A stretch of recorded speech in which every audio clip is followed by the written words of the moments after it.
আসসালামু আলাইকুম।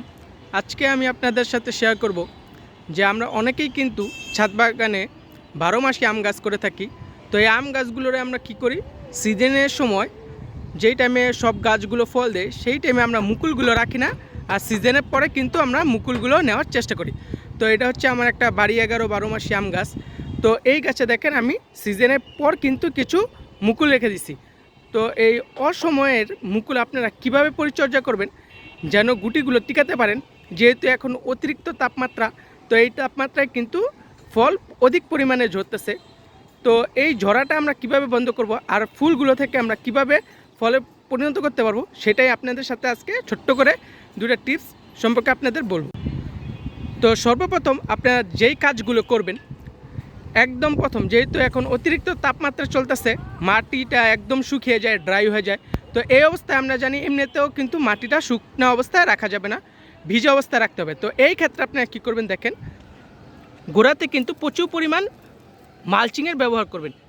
যে কোনো গাছের পাতা দিয়ে, বা এখানে দেখেন আমি কলা গাছের পাতা বা যে কোনো শুকনো খড় দিয়ে কিন্তু আপনারা গাছের গোড়াতে মালচিং করে দিবেন।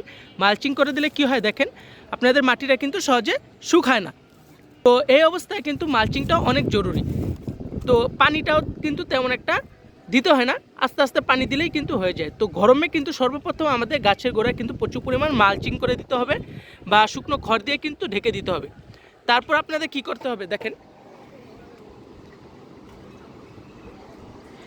আমার গাছের মুকুলগুলো যদি আপনারা খেয়াল করেন দেখেন অলরেডি কিন্তু গুটিতে রূপান্তরিত হওয়া শুরু করে দিছে। তো আমরা সবাই জানি এই অবস্থায় কোনো ধরনের স্প্রে করা যাবে না, ছত্রাকনাশক, কীটনাশক।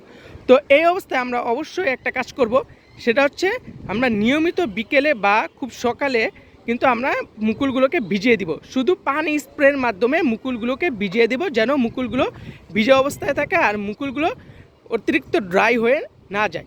তো এই দুইটা কিন্তু অবশ্যই করবেন। তারপর আরেকটা জিনিস মাথায় রাখবেন, যেহেতু এখন প্রচুর পরিমাণ গরম চলতেছে, এই গরমে যদি আপনাদের গাছে পর্যাপ্ত খাবার থাকে তাহলে কোনো ধরনের স্প্রের মাধ্যমে খাবার দেওয়ার দরকার নেই।